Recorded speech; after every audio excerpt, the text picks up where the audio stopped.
Are you recording everything for me? Yeah. Okay, thank you. Timer.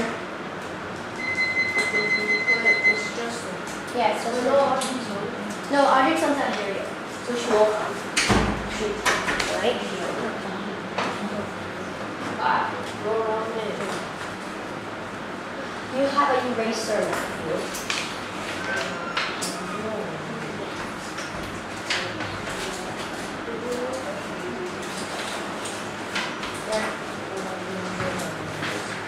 Audrey, you did good in your voice. 3, 2, 1, go. How much security is enough for you? Some may spend a fortune on a state-of-art burglary system because they feel the imminent danger in their homes. Yet others won't bother because they feel perfectly safe in their place of residence. In his speech, The Security Mirage, Bruce Nair, an internationally renowned computer security expert, dissects security into two opposing elements: feeling and reality. That is, are you merely feeling the danger, or are you really in danger? He further complicates this dichotomy by adding inconstant security models, which people tend to follow blindly due to their cognitive biases. Let me guess, at this point you're thinking, this speech is going to be weird. I'm not sure I want to sit through some psychotherapy lecture.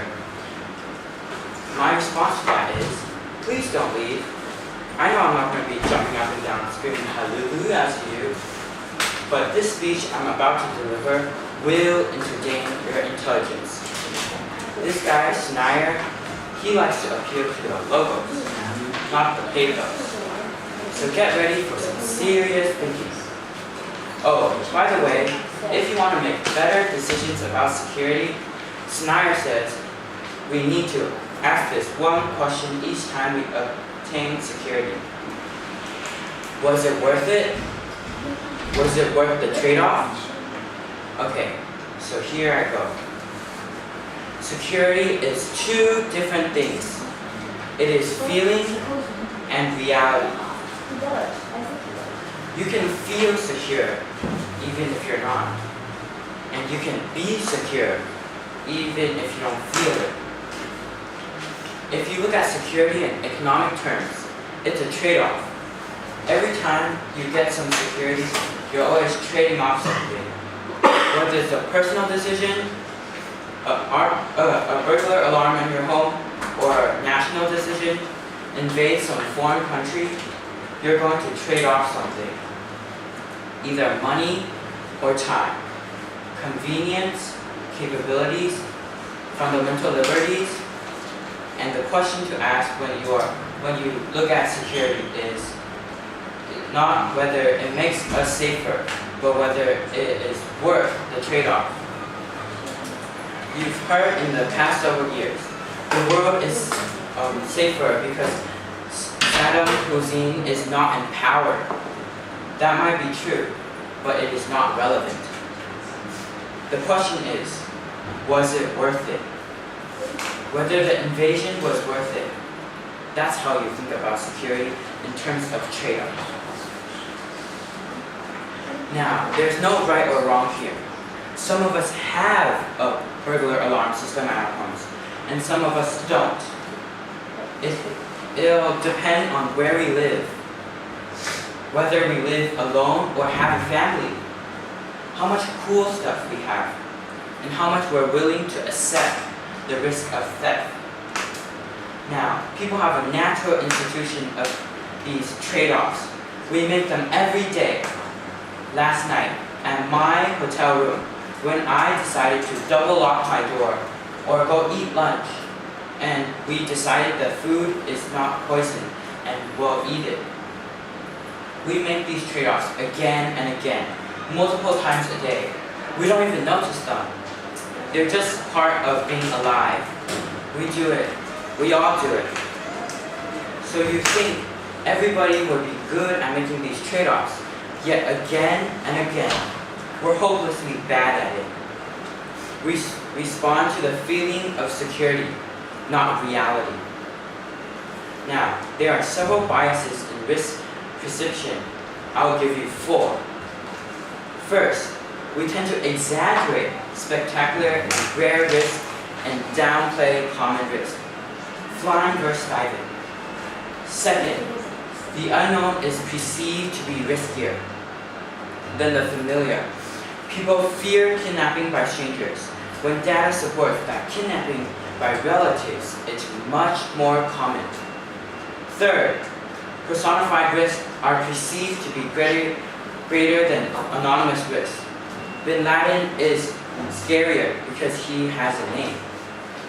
Fourth, people underestimate risk in situations they do control and overestimate the situations they don't control. So once you take up skydiving or smoking, you downplay the risk.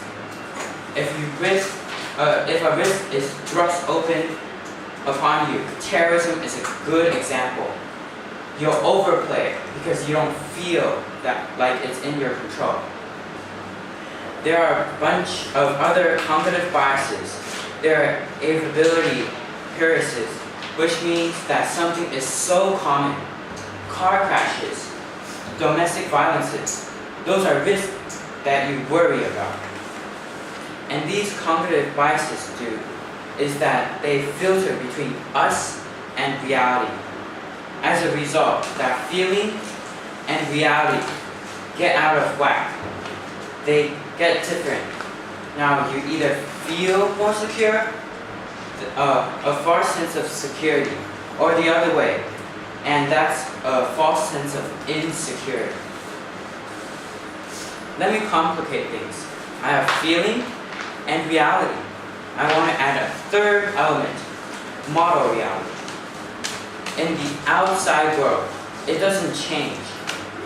Feeling is based on your institution. Model is based on reason. Where do we get these models?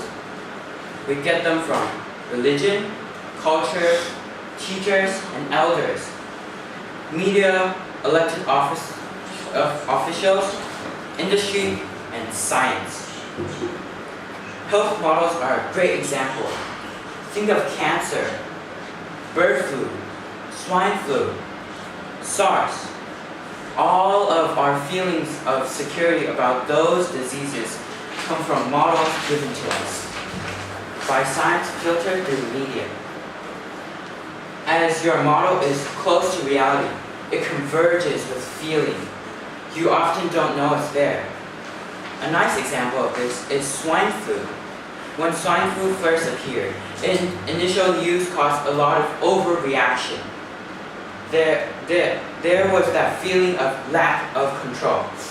As months went by, there's amount of tolerance. People got used to it. There was no new data, but less fear. When vaccine appeared, there were lots of people, a surprising number, who refused to get it. A nice example of how people's feeling of security change, how their models change. And I lied.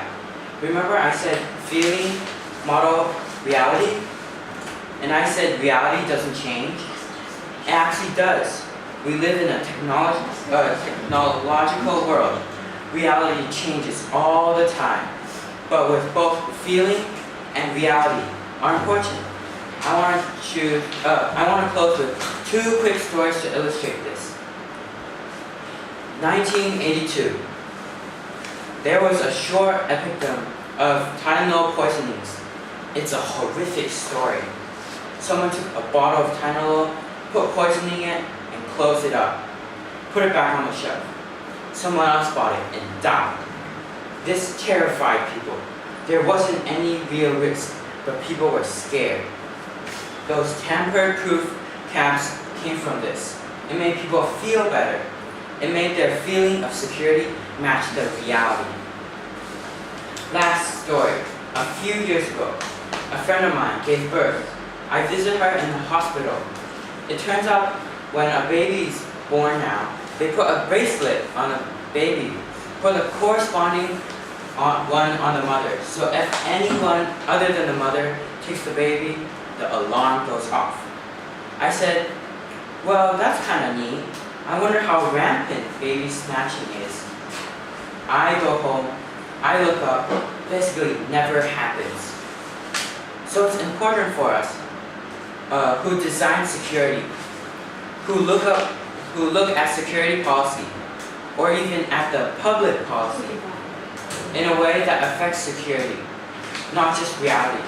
It's feeling and reality. What's important is that they be about the same. It's important that our feeling match reality. We make better decisions, security trade-offs. Thank you.